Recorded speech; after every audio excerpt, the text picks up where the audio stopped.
स्वातंत्र्य दिनाच्या सर्वांना हार्दिक शुभेच्छा. स्वातंत्र्य दिन आपल्या स्वतःच्या जिल्ह्यामध्ये साजरा करायची संधी लाभणं ही नेहमीच एक आनंददायी बाब असते आणि त्याच्यामुळे त्यानिमित्ताने जिल्ह्यामध्ये चांगल्या कामगिरी केलेल्या सर्व अधिकाऱ्यांचं, वेगवेगळ्या नागरिकांचे, उद्योजकांचे, मुलांचं, सगळ्यांचं कौतुक करण्याची संधी प्राप्त होत असते. आज खरं तर पावसाने चांगल्यापैकी 15 ऑगस्ट साजरा करण्याची संधी दिली आहे. त्याच्यामुळे खऱ्या अर्थाने श्रावणाचं वातावरण हे सिंधुदुर्ग जिल्ह्यामध्ये आहे आणि हा अतिशय सुंदर असा जिल्हा आहे. आपण नुकतंच पावसाचं प्रचंड असं वर्षाव बघितला आणि त्या दरम्यानसुद्धा अनेक शाळा ज्या दुरुस्त व्हायच्या आहेत त्या संदर्भात पालकमंत्री महोदयांनी सुद्धा निर्देश दिलेले होते, मी सुद्धा निर्देश दिलेले होते की कामं मंजूर झाले परंतु कामं झालेली नव्हती आणि अधिकची मागणी ही जिल्हा परिषदेच्या सीओनी केलेली होती. त्यांच्या मागणीप्रमाणे आमच्या शिक्षण विभागातून जवळजवळ 15 कोटी रुपये हे सिंधुदुर्ग जिल्ह्यातल्या शाळांच्या दुरुस्तीसाठी देण्यात आलेले आहे आणि त्याच्यामुळे चांगल्या दर्जाच्या शाळा इथं होतील अशी अपेक्षा करतो. जी हुशार मुलं असतात त्यांच्यासाठी विद्यानिकेतन नावाची शाळा हे आम्ही सिंधुदुर्ग जिल्ह्यासाठी मंजूर केलेली आहे. हे महाराष्ट्रामध्ये एकच विद्यानिकेतन असतं आणि ते सिंधुदुर्ग जिल्ह्यामध्ये लवकरच होईल. त्याच्यामध्ये शासकीय जागा आम्ही शोधतोय. PWDने जागा देण्याचं कबूल केलेलं होतं. आम्ही जिल्हा नियोजन मंडळामधून जो नमो क्रीडा संकुल मंजूर केलं आहे त्याच्याबरोबरच जर विद्यानिकेतन झालं तर एक चांगली सुविधा ही जिल्ह्यामध्ये होऊ शकेल. 3 निवासी शाळासुद्धा आम्ही सिंधुदुर्ग जिल्ह्यासाठी मंजूर केलेल्या आहेत. शेवटी हा हुशार मुलांचा जिल्हा आहे आणि त्याच्यामुळे निश्चितपणे मला असं वाटतं की चांगल्या सुविधा अधिकच्या मिळाल्या पाहिजेत. गावं छोटी छोटी असतात, लांब लांब शाळा असतात. या पार्श्वभूमीवर पालकांना शहरामध्ये शिफ्ट व्हायला लागतं. तसं घडू नये म्हणून निवासी शाळा दिलेल्या आहेत आणि चांगली काळजी ही मुलांची घेतली जाईल. जिल्ह्याच्या दृष्टीने आनंदाची बाब अशी आहे की जर्मनीचा जो कार्यक्रम सुरू झाला तो सध्या फक्त 2च जिल्ह्यामध्ये चालू आहे. तो सिंधुदुर्ग आणि जळगाव या 2 जिल्ह्यामध्ये चालू आहे. लवकरच तो संपूर्ण महाराष्ट्रामध्ये चालू होईल.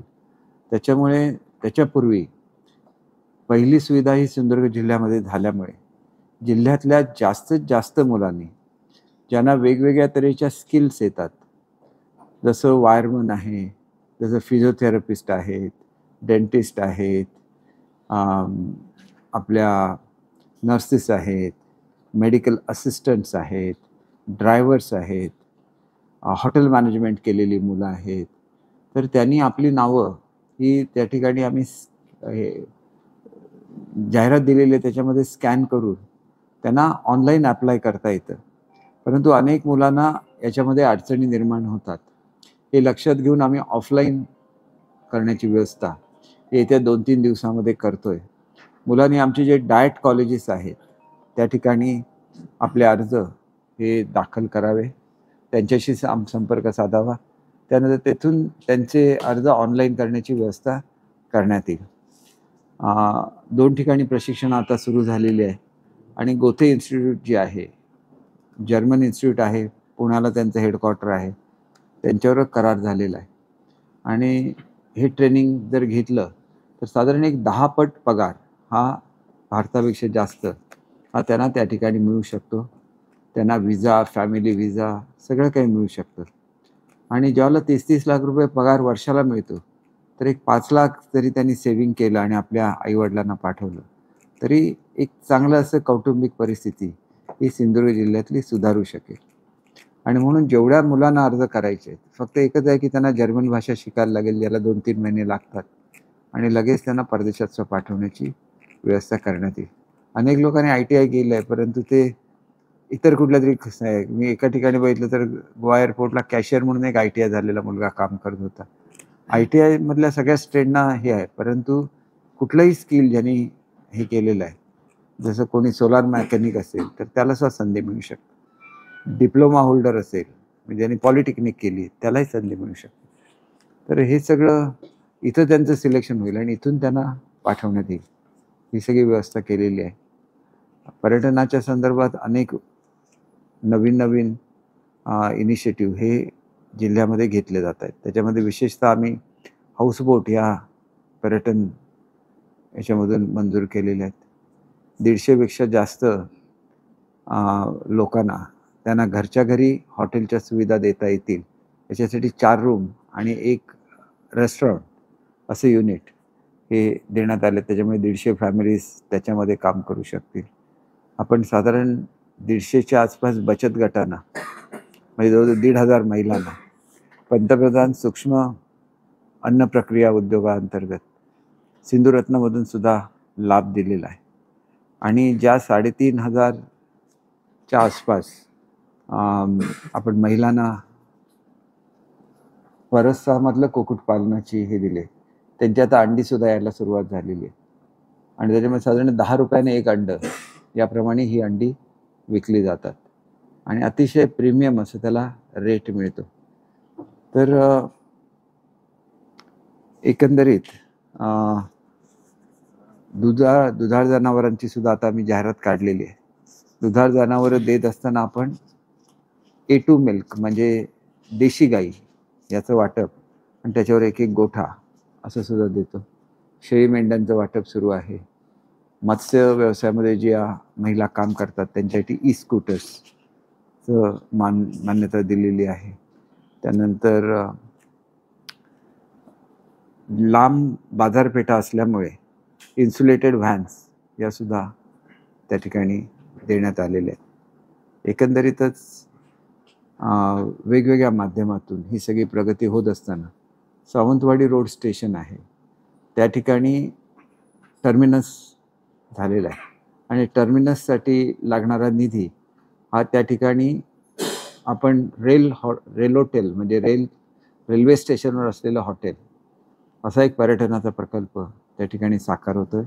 त्याला जिल्हा नियोजन मंडळातून 3.5 कोटी रुपये आणि उर्वरित रक्कम 14-15 कोटी जी इमारतीसाठी लागेल ती सिंधुरत्न योजनेअंतर्गत देण्यात येणार आहे. त्याच्यामुळे याचा करार हा MTDC आणि कोकण रेल्वे यांच्यामुळे याची कराराची प्रक्रिया चालू आहे. कराराची प्रक्रिया पूर्ण झाल्यानंतर लगेच याचं टेंडर काढण्यात येईल आणि याचं प्लॅटफॉर्मसुद्धा पूर्णपणे झाकलेला असेल.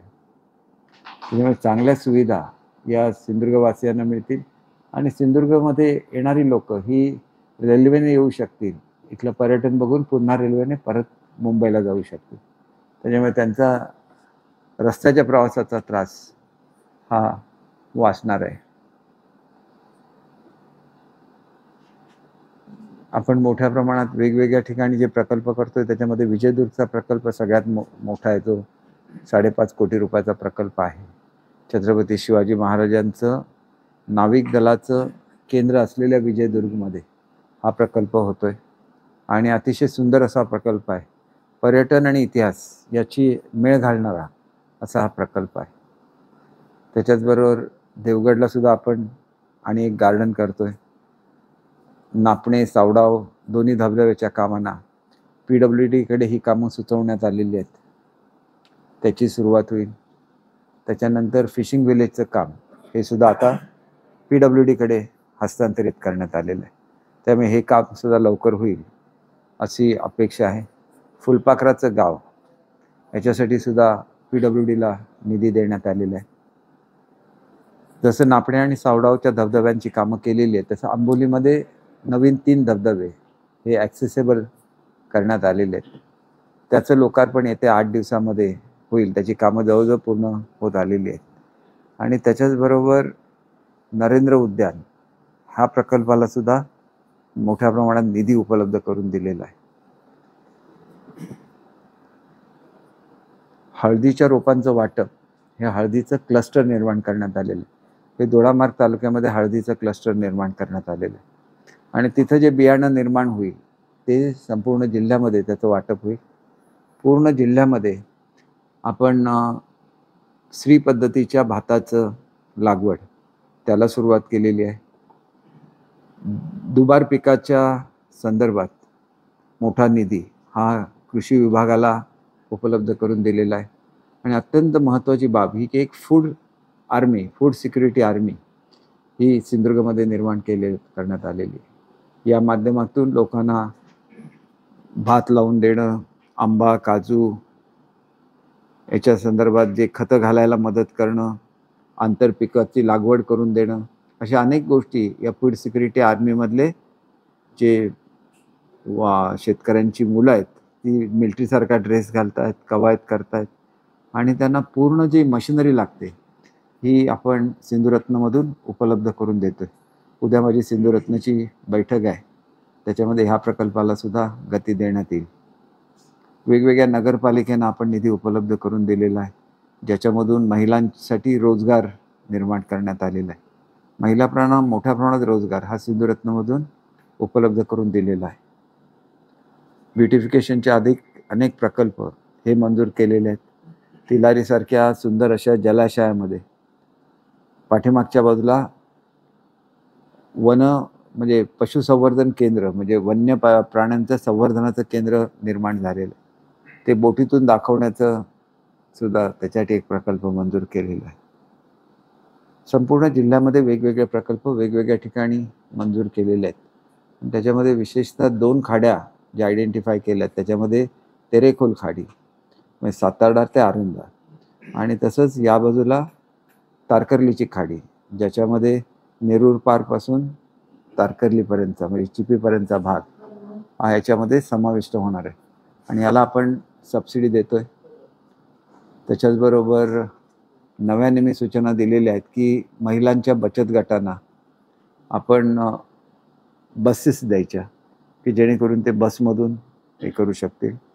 आपण सिंधुरत्नाच्या व्यतिरिक्त मॅनग्रोव्ह फाउंडेशनमधून आरुंदाला बोर्डवॉक मंजूर केलेला आहे.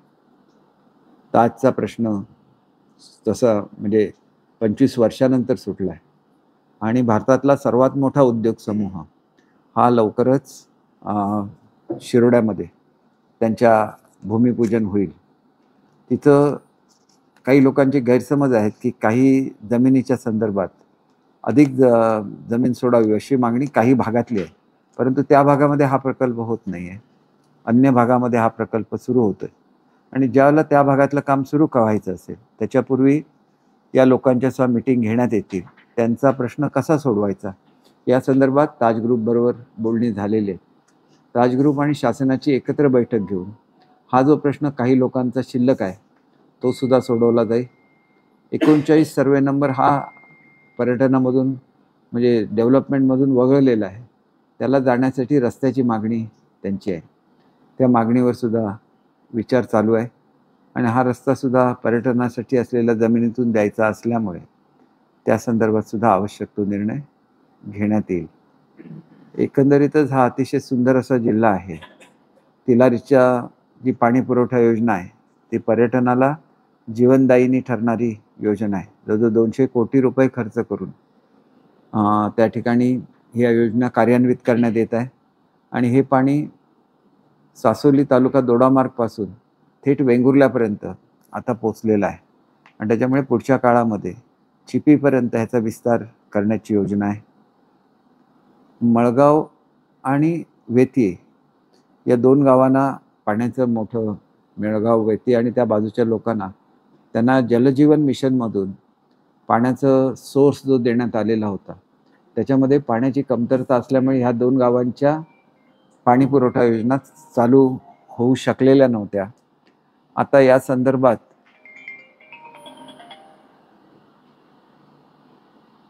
संदर्भात कालच माझी जलजीवन मिशनचे प्रोजेक्ट डायरेक्टर आपले पूर्वीचे जिल्हाधिकारी आहेत त्यांच्याशी चर्चा झालेली आहे आणि तिलारीच्या योजनेवरून या 2 गावांना आणि सावंतवाडी टर्मिनलला पाण्याचा पुरवठा करण्यासाठी प्रस्ताव तयार करण्याच्या त्यांनी सूचना दिलेल्या आहेत. आपल्या रवींद्रन साहेब आता या खात्याचे प्रमुख आहेत.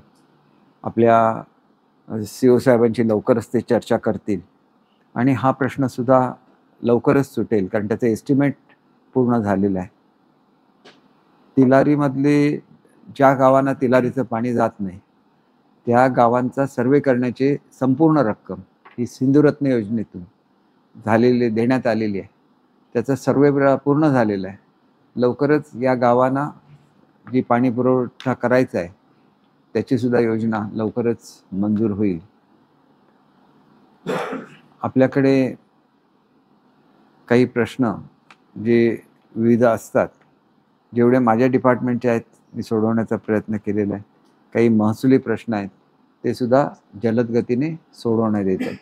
काल चौकुळ गावची मीटिंग झालेली आहे आणि जो प्रश्न म्हणजे आंबोली आणि गेळेचा आम्ही सोडवला त्याच्यापेक्षा हा प्रश्न थोडासा वेगळ्या स्वरूपाचा असल्यामुळे वेगळ्या पद्धतीने तो प्रश्न सोडवायला आदरणीय मुख्यमंत्री महोदयांनी मान्यता दिलेली आहे.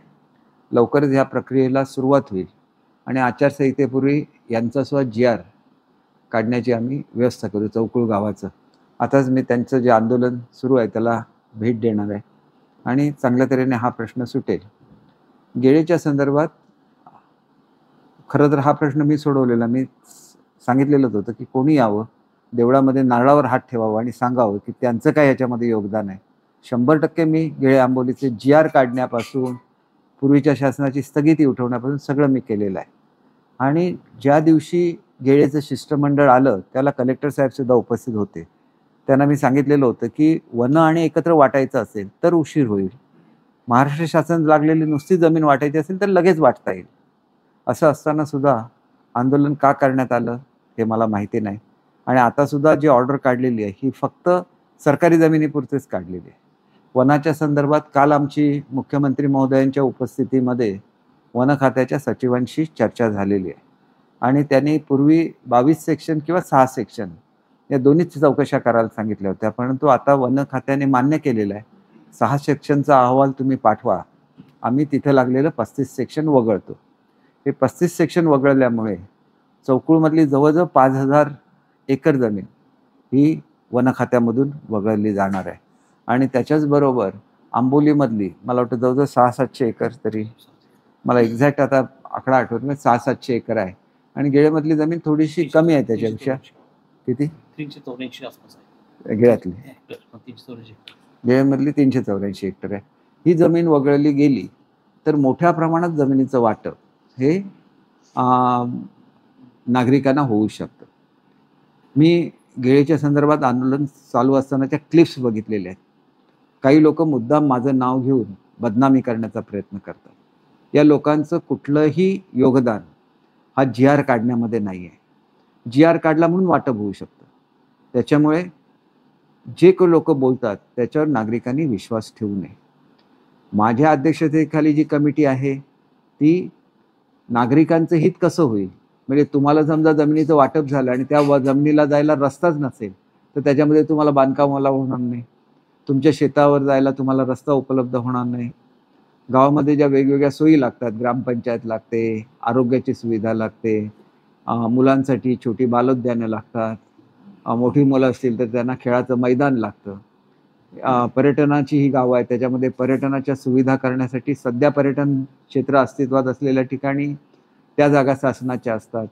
मुळातच हे सगळा हा महाराष्ट्रातला एकमेव असा निर्णय आहे की प्रत्येक ठिकाणी लोकांची वहिवाट बघून जागेचं वाटप केलं जातं. वहिवाटीशिवाय वाटप हे महाराष्ट्रामध्ये कधीही झालेलं नाही आहे. पहिल्यांदाच असं झालं की शासनाला आवश्यक आहे तेवढ्या जमिनीत सोडून 100% जमिनीचं वाटप करायचं आणि ते ग्रामस्थांना करायचं. हा निर्णय मी शासनाकडून करून घेतला. दोन्ही वेळेला मी मंत्री होतो त्याच्यामुळे करून घेतला. तत्कालीन त्या खात्याचे मंत्री असतील, आताचे मंत्री असतील, मुख्यमंत्री असतील, उपमुख्यमंत्री असतील, सर्वांनी सहकार्य केल्यामुळे एवढा प्रश्न सुटला. तसाच तो चौकुळचा सुद्धा सुटणार आहे. त्याच्यामुळे कोणीही श्रेयाचं राजकारण करण्याची आवश्यकता नाही. लोकांनी आपली मागणी दिल्यानंतर 2 दिवसाच्या आत मी मीटिंग लावलेली आहे आणि मीटिंगमध्ये सर्व प्रश्न सोडवले जातील. कुठलाही कोणावर अन्याय केला जाणार नाही. परंतु शासनाचा GR काय आहे, तो GR ज्यावेळेला निघाला 2019 निर्णय झालेला होता आणि 2023 2023च ना, 26 जुलै 2023ला त्याचा GR झाला. त्याच्यामध्ये सगळं लिहिलेलंच आहे, स्वयंस्पष्ट आहे. आता त्याच्यामध्ये काहीतरी काढणं. म्हणजे 2019 पासून हे सगळं 2019चा कलेक्टरांचा रिपोर्ट आहे. 2019ला तत्कालीन मुख्यमंत्र्यांची त्याच्यावर सही आहे. 2024ला जी आर निघाला, 2023ला त्यावेळेला सुद्धा सर्वांना मान्य होता.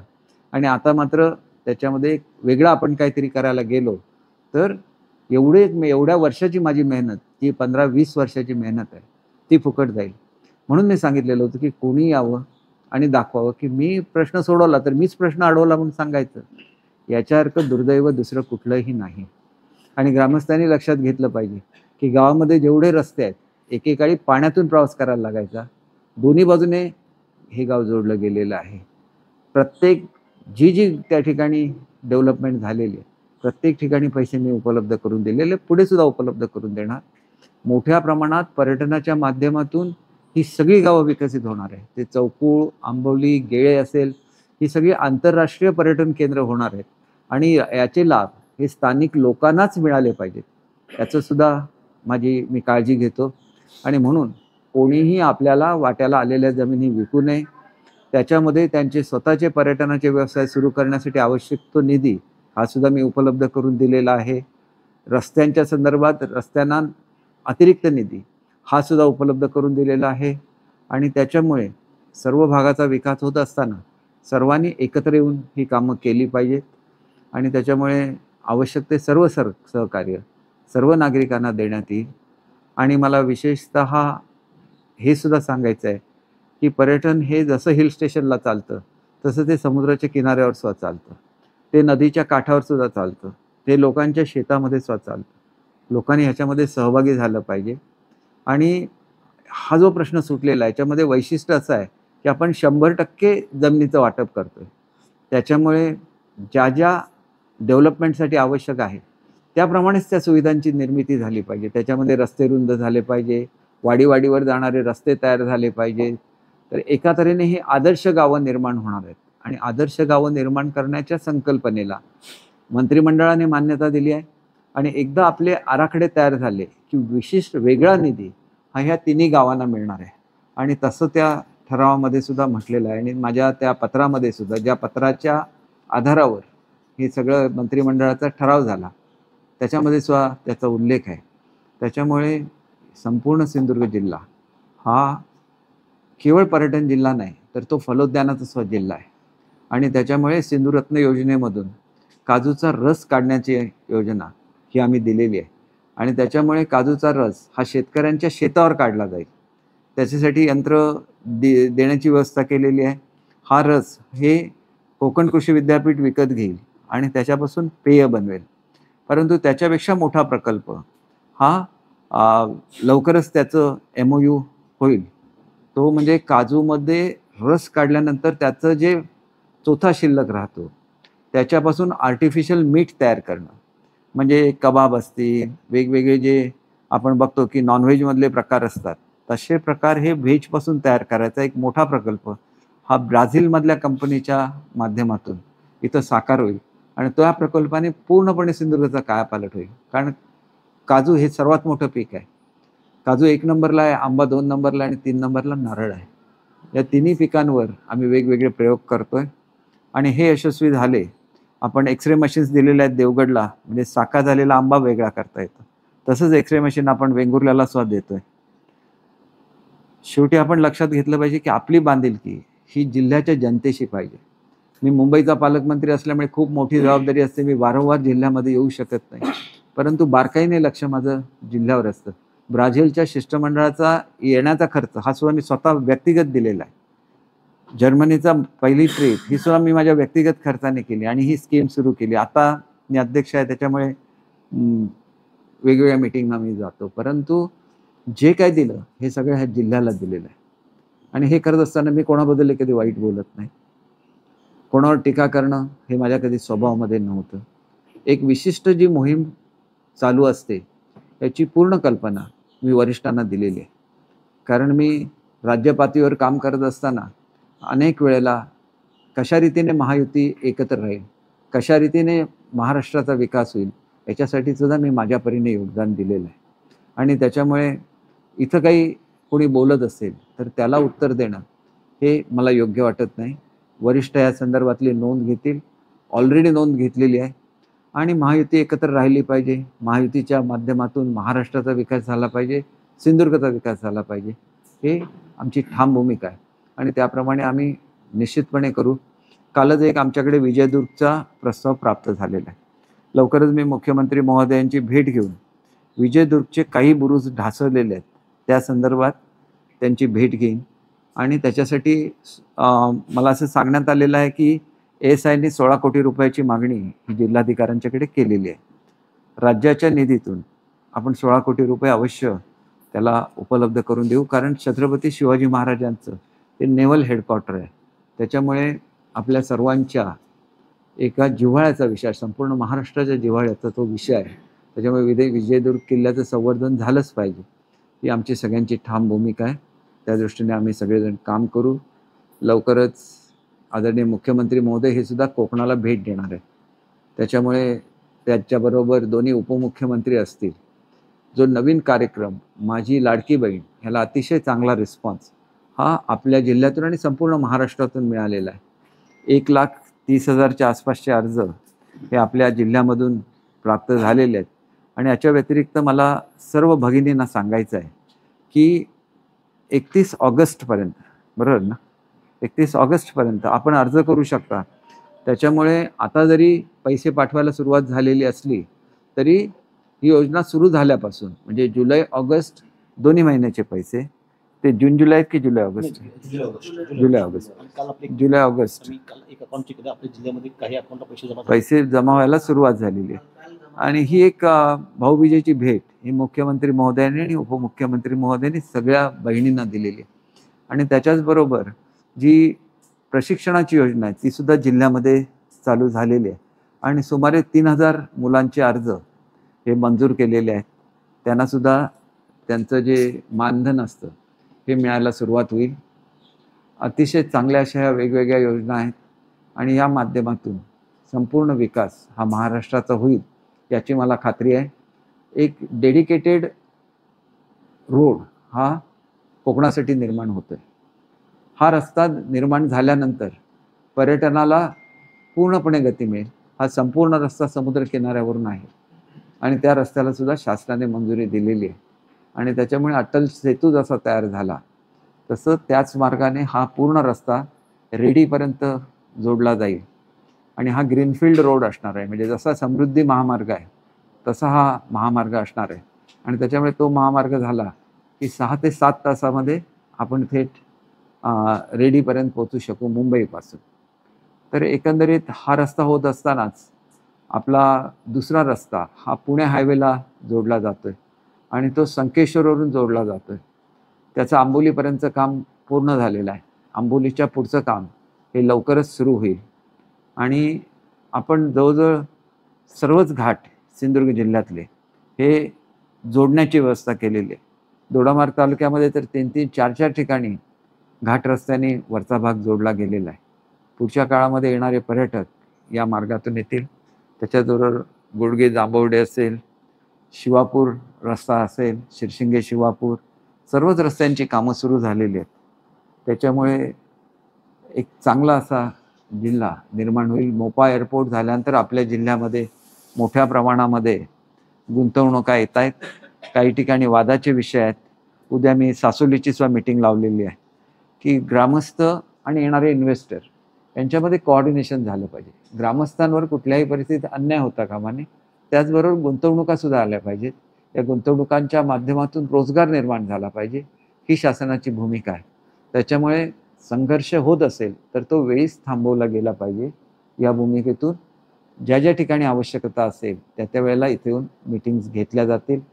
मुंबईचा काल ज्यांनी माझी मुलाखत बघितली असेल किंवा लवकरच मी तुम्हाला मुंबईची हे देईन की मुंबईमध्ये किती बदल माझ्या पालकमंत्री पदाच्या काळामध्ये झालेले आहेत. मुंबई ही राजधानी आहे. तिथले पोलीस अत्यंत वाईट अवस्थेत राहत होते. जवळजवळ सगळ्या पोलीस कॉलनीज आपण रिपेअर केलेल्या आहेत. सगळी हॉस्पिटल्स रिपेअर केलेली आहेत. पर्यटन ते वेगवेगळ्या ठिकाणी सुरू केलेलं आहे. वृद्ध डे केअर सेंटर सुरू केले आहेत, जशी परदेशामध्ये असतात तशी. अनेक ठिकाणी 2-2, 3-3 कोटी रुपयाची टॉयलेट्स, ज्याला ॲस्पिरेशनल टॉयलेट्स म्हणतात, अशी सुरू केलेली आहेत. ज्या ठिकाणी तिथं रिक्षा, साऊथ मुंबईमध्ये रिक्षा अलाउड नाही, तिथं बॅटरी ऑपरेटेड वाहनं दिलेली आहेत. अनेक ठिकाणी धक्के बांधलेले आहेत. कोळीवाड्यांमध्ये फिशिंग व्हिलेजेस निर्माण केलेली आहेत.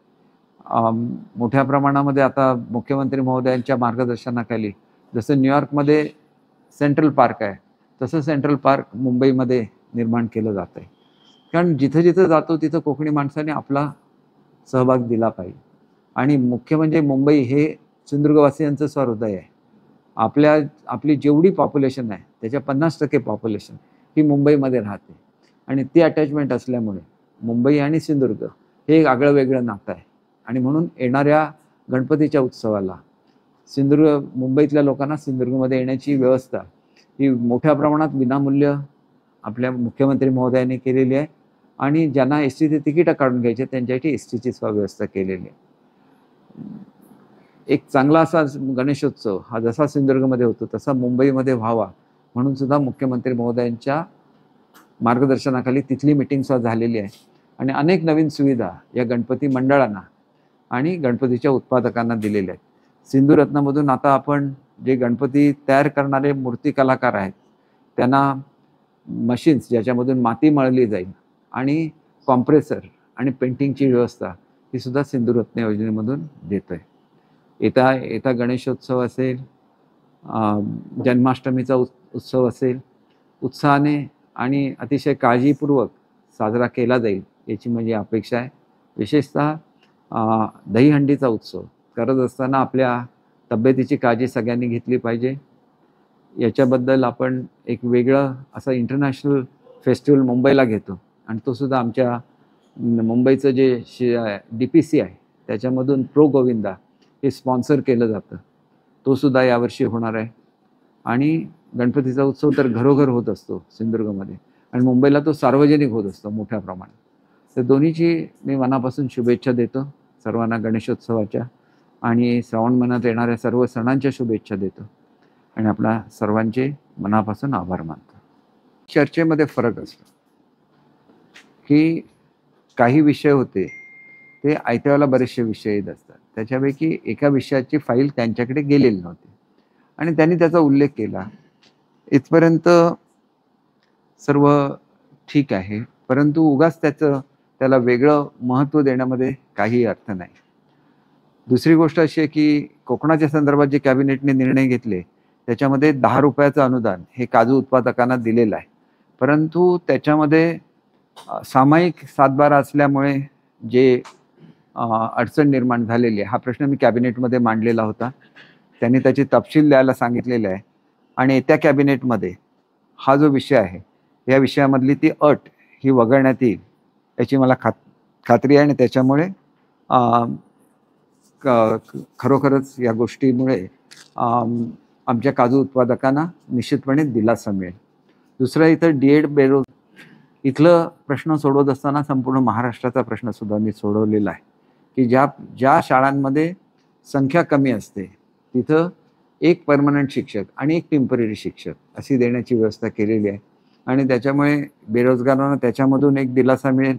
आणि दुसरं आमची जी शिक्षक भरती असते ही जिल्हा स्तरावर करण्याची मी परवानगी दिलेली आहे.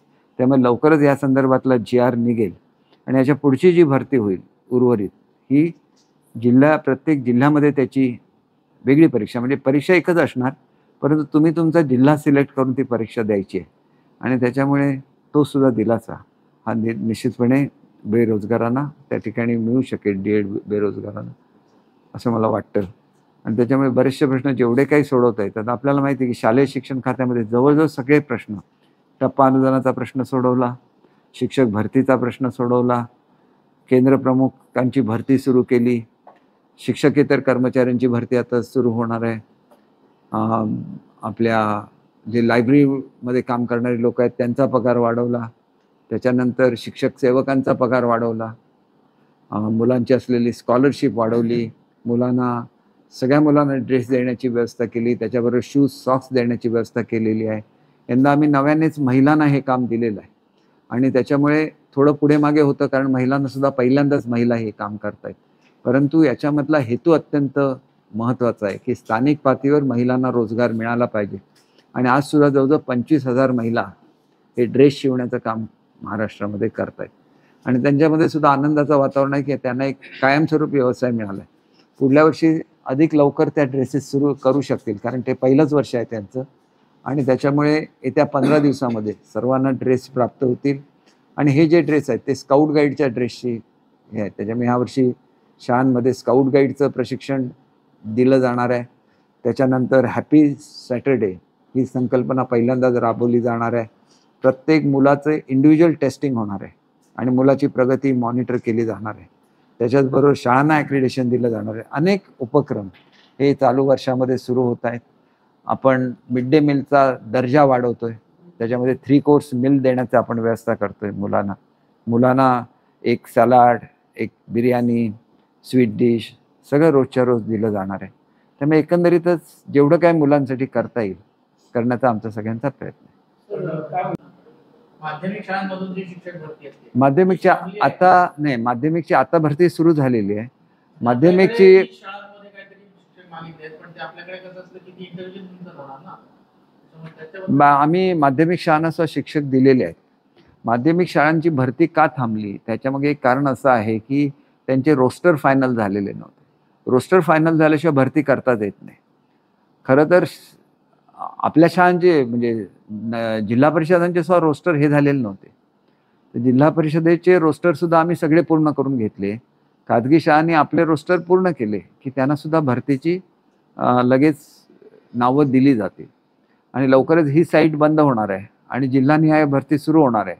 त्याच्यामुळे शाळांनी लवकरात लवकर आपली मागणी नोंदवली पाहिजे. तशी ती नोंदवली आणि त्यांना द्यायला सुद्धा सुरुवात झालेली आहे. पोषण आहार त्याच्यामध्ये पैसे वाढवलेले तर काहीच नाही. हे सगळं द्यायचं म्हटलेलं आहे, पण त्याच्यामध्ये पैसे वाढवलेले नाही. 3 असं रुपये 20 पैशामध्ये एका मुलाला जेवण दिवसाचं 3 रुपये 20 पैसे नसतात. त्यांना इतर साहित्य सगळं दिलेलं असतं. फक्त आता जे नवीन आम्ही केलं, मुळात कसं आहे, डाळी दिलेल्या असतात. तुम्ही जर सलाड करायचं असेल तर त्याच्यामध्ये डाळी असतातच. आणि त्याच्या व्यतिरिक्त आम्ही परसबाग तिथं सुरू केलेली आहे.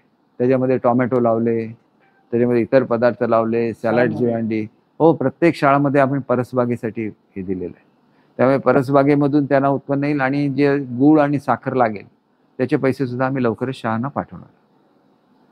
कारण त्याच्यामध्ये खीर वगैरे करायला गूळ आणि साखरच लागते, बाकी भात तर त्यांच्याकडे असतोच. आपण पालकमंत्री असताना फायनल डिसिजन होता इथली नगरपंचायत रखडली गेली, ती अजूनपर्यंत रखडली गेली. महाराष्ट्रामध्ये एकमेव सिंधुदुर्ग जिल्हा आहे की ज्याचे मुख्यालय आहे, जिल्हा आहे. आणि तुम्ही एक चांगला विषय काढलेला आहे. गेल्याबरोबर मी मुख्यमंत्री महोदयांशी बोलेन आणि ह्याची व्यवस्था केली जाईल. मला कुठल्या स्टेजला माहिती नाही, साहेबच अध्यक्ष आहेत ह्याचे.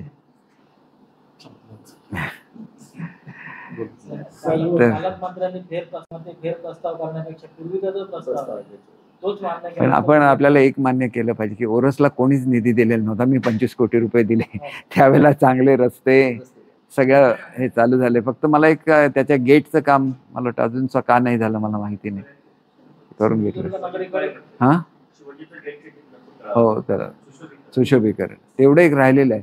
बाकी रस्ते, फुटपाथ, इतर योजना बऱ्याचशा झाल्यात. सिंधुदुर्ग नगरीकडे कोणीच बघत नाही. सिंधुदुर्गमधून आपण पूर्ण जिल्ह्यात योजना राबवत. तुम्ही द्या ना, कुठलाही प्रस्ताव द्या ना. मुख्यालयासाठी पाहिजे तर आपण बोटिंग वगैरे करू शकतो. Boating, gardens. सिंधुदुर्ग हे मुख्यालय आणि इथे जे अधिकारी वगैरे त्याची मुलं शिकण्यासाठी सावंतवाडी कणकवलीला जातात. इथे चांगल्या शासकीय इथे डॉन बॉस्को आहे ना, डॉन बॉस्को आहे. हे प्रायव्हेट आहे. इथली जिल्हा परिषद शाळा सुद्धा चांगली आहे. त्यामध्ये काय पाहिजे असेल करू ना. या ठिकाणी जिल्ह्याचं सेंटर आहे आणि सगळ्या दृष्टिकोनातून चांगलं होईल. हे बघा कसं आहे की इथं मेडिकल कॉलेज दिलेलं आहे. प्रत्येक ठिकाणी कुठले कुठले कॉलेजेस द्यायला लागतात. दुसरं जे आपलं आदर्श हे आहे ते आपण कसालला दिलेलं आहे, म्हणजे मॉडेल हे स्कूल कसालला दिलेलं आहे. प्रत्येक ठिकाणी दिलेली आहेत. आणि ओरोसला सुद्धा मला वाटतं PM श्री शाळा दिलेली आहे. म्हणजे चेक करायला लागेल. अंगणे मी विचारतो, PM श्री शाळेमध्ये हे आहे का, ओरोस आहे का, कुडाळमध्ये कुठलं दिलं आहे? आता मी नवीन मॉडेल स्कूल मंजूर करणार त्याच्यामध्ये ओरोस घालतो. गरजेचं आहे. ती खूप बेकार परिस्थिती आहे की जिल्हा मुख्यालय फक्त म्हणायला आहे, बाकी सोयी सुविधा काही नाही. निधी दिल्यानंतर पुढे निधी काय कुठलाच मिळालेला नाही. आता वाईट परिस्थिती आहे. पण मी दिला, आता मी काय करू? आता मी तिथं आहे. मी नियोजन मध्ये विचारलेलं होतं, पण फक्त इमारतीला मिळाला, इतर ठिकाणी मिळाला नाही. नाही, रस्त्यानुसार दिला ना नाही आता आता आता. आता फक्त इमारतीला दिला, पण इतर नगरपंचायत झाली तर सगळे प्रश्न सुटतात. प्रश्न सुटतील म्हणजे तुम्हालाही पण विशेष लक्ष देण्याची नगरपंचायत योजना ते प्राधिकाऱ्याला कोण विचारतच नाही. विचारत नाही का? एवढे मोठे कलेक्टर आहे. निधीचा प्रश्न आहे, पण निधी नाही. आणि प्राधिकरण इथल्या जनतेच्या समस्यांकडे दुर्लक्ष करते. पैसा मोठ्या प्रमाणात शिल्लक आहे. नगरपंचायत करा सगळं. नगरपंचायत केली कोणाला आम्हाला पण विचारायला दुसरं भाई, जिल्ह्यात म्हणजे राज्यातल्या सगळ्याच नव्या ग्रंथालयांच्या मान्यता सध्या स्थगित आहे. त्याच्या संदर्भात काहीतरी निर्णय होणार. मी बोलतो, चंद्रकांत दादांशी बोलतो हा विषय. पण आपण महावाचन उत्सव घेतोय संपूर्ण महाराष्ट्रामध्ये आणि प्रत्येक शाळेमध्ये लायब्ररी देतोय. अमिताभ बच्चनने स्वतः त्याचं ब्रँड अँबॅसेडर म्हणून त्याचे आहे. अजून बोर्ड वगैरे लागले नाही तिथं, परंतु बोर्ड लागतील. फक्त ते डीएड बेरोजगारांना जे नियुक्तीपत्र मिळणार होते, कधीपर्यंत आहे ना. काय त्याची स्थिती आहे? इंटर हां झालेत, पण बऱ्याचशा नेमणुका झाल्यात वाटतं 300-400. डीएड बेरोजगारांचे पुढे झाले. पण ते कंत्राटी घेणार. कंत्राटी आणि पगार पण वाढवला. ते कधीपर्यंत होईल? सध्या आम्ही 9,000ला ह्यांनी मान्यता दिलेली होती. आम्ही आता 15,000चा प्रस्ताव फायनान्सला पाठवला. त्याच्यामुळे ते सुद्धा चांगलं होईल. गणपतीच्या अगोदर होईल काय? मोठा निर्णय. गणपतीच्या आधी होईल. सध्या 15,000ला मान्यता नाही मिळालेली, 9,000 पगार राहील. 100% सरकार आपलं येणार, ह्याच्यामध्ये कुठलंही दुमत असण्याचं कारण नाही. सरकार आल्यानंतर मग पालकमंत्री कोण असावा त्यावेळेचे मुख्यमंत्री निर्णय घेत असतात. मी असं काय बोलणं शक्य नाही, परंतु पालकमंत्री असलो नसलं तरी सिंधुदुर्गाला ध्वजावंदन करतो हे महत्त्वाचं आहे. आणि त्याच्यामुळे योगायोग असा आहे की मुंबईला एकतर मुख्यमंत्री ध्वजारोहण करतात किंवा राज्यपाल करतात. त्याच्यामुळे आपोआप सिंधुदुर्गची संधी मला मिळते. त्या निमित्ताने सगळ्या अधिकाऱ्यांना भेटायला मिळतं, तुम्हाला सगळ्यांना भेटायला मिळतं, त्यामुळे आनंद होतो. बघा, ह्याच्यामध्ये चुकीचं बोलणं म्हणजे फिल्डिंग असं म्हणत नाही. हिंदुत्वाचं नाव घ्यायचं आणि हिरवे झेंडे फडकवायचे, हे आपण ज्या आयडिओलॉजीवर राजकारण करतो त्या आयडिओलॉजीला हे सुटेबल नसतं. खोटं सांगायचं की आरक्षण रद्द होणार आहे आणि मतं मिळवायची, हे योग्य नाही आहे.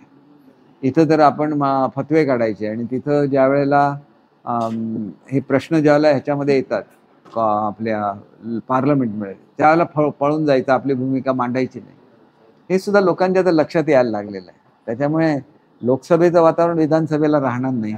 आणि लाडक्या बहिणी आहेत, लाडके भाऊ आहेत, सगळे लोक एकमुखाने उभे आहेत. अशी शंका तुमच्या मनात काय येते? जिल्ह्यावर जाऊ नका. सिंधुदुर्ग जिल्हा एक्सेप्शन आहे.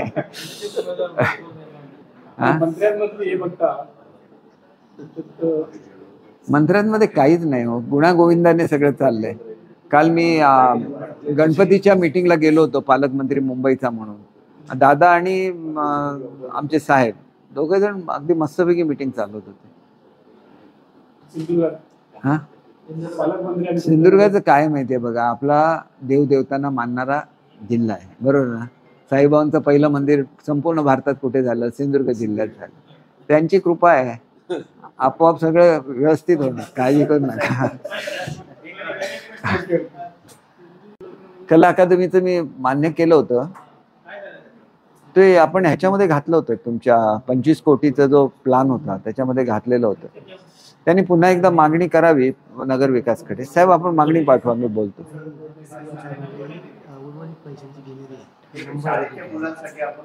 उर्वरित पैशाची फाईल ही CM साहेबांकडे गेलेली आहे, ह्याची ओरोसची, म्हणजे आपल्या मुख्यालयाची. ते मंजूर झालं की तुमचं सगळं होऊन जाणार एकदम बेस्ट. गोष्ट अशी आहे की पालकमंत्री महोदयांनी आदल्या दिवशी मीटिंग घेतलेली आहेत आणि बरेच उपोषणकर्त्यांशी चर्चा केलेली आहे. ज्यावेळेला मी स्वतः पालकमंत्री होतो त्यावेळेला 14 ऑगस्टला आम्ही अगोदर बैठक घ्यायचो आणि मग 15 ऑगस्टची उपोषणं कमी व्हायची. तोच उपक्रम यावर्षी पालकमंत्री महोदयांनी घेतल्यामुळे त्याचा चांगल्यापैकी परिणाम हा उपोषणाच्या संख्येवर झालेला आहे. सावंतवाडी तालुक्यातील बरेच प्रश्न होते सगळ्यात जास्त. ते सुटलेले नव्हते की जास्त प्रयत्न झाले बस एक प्रश्न वाढवण्यासाठी असं याच्यावर तुमचं काय? आणि मी काय होतं की चौकूळची मीटिंग होती, त्याच्या मी काय सावंतवाडीला येऊ शकलो नाही. परंतु अनेक वेळेला असं असतं की जसं मी तुम्हाला सांगितलं की सिंधुरत्नमधून आम्ही तिलारीच्या गावांना पैसे दिले करण्यासाठी. तिथं काही लोक निवेदन घेऊन आले की हे करा. म्हणजे कसं होतं की आपण सगळं ऑलरेडी केलेलंच आहे. मग ते असं बोलायला लागतं ना, मग ते आपण सोडवलं असं होतं. त्याच्यामुळे ते बोलायला लागतं आणि ते करायला लागतं. ते केलं म्हणून कोणाला दोष देता येणार नाही. सर, शाळांचा वेळ जो कमी केलाय शनिवारी, तर तो पहिलं सकाळी लवकर घेतल्यामुळे नंतर तो वेळ वाढवून होतोय. म्हणजे ते 2 वाजता सुटणारी शाळा परत ती 3, 3:30, 4 वाजता. नाही, मी याची चौकशी करतो. आम्ही त्या ठिकाणचे अधिकार हे त्या शिक्षण अधिकाऱ्यांना दिलेले आहेत. त्यांना जर 9च्या ऐवजी 8ला शाळा घ्यायची असेल ते घेऊ शकतात, त्याच्यामध्ये काय अडचण नाही. शिक्षण विभागाने पण केलंय. नाही, शिक्षण विभागामध्ये जे सर्क्युलर काढलंय त्याच्यामध्येच ही तरतूद आहे की स्थानिक परिस्थितीनुसार जर कोणाला अडचण आली तर शिक्षणाधिकाऱ्यांकडे अर्ज द्यावे, ते हे करते. सर, गणवेश जे बोलतोय ते ठेकेदारांनी शाळेपर्यंत द्यायचे आहेत का काही ठिकाणी ठेवायचं आहे? नाही, इथं ठेकेदार नाही आहे, इथं महिला आर्थिक विकास महामंडळाला हे काम दिलेलं आहे. तर त्यांनी ते शाळांपर्यंत पोहोचवायचे आहेत, पण त्यांनी केंद्र शाळेपर्यंत पोहोचवण्याचं मान्य केलंय. केंद्र शाळेतून मग आपापल्या शाळा घेऊन जाते आणि पोचत आहेत, फोटो येतात.